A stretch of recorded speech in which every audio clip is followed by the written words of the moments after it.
車維修工作超過咗30年，亦都好長嘅時間其實喺東鐵裏邊工作啦，所以呢個項目其實係好有意義嘅。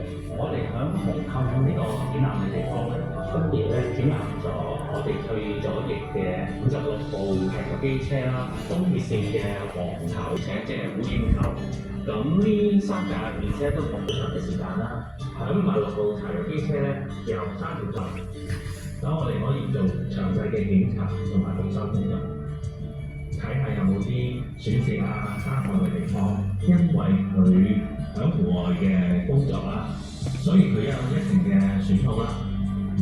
我哋用咗好多心機，將佢嘅情況逐一記錄咗，去對翻佢嘅顏色，總共比較長。所以佢嘅翻新工作咧，亦都要比較多嘅轉向架同車輪都更換。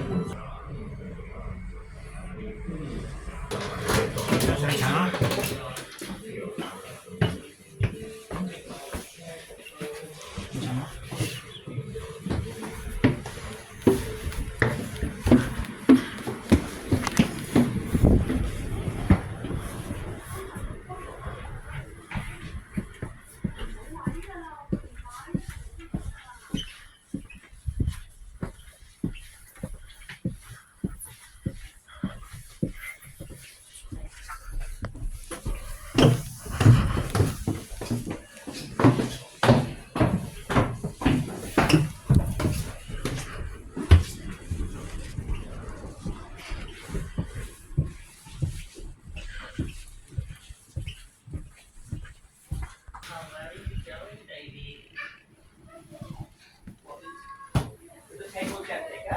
超去睇下。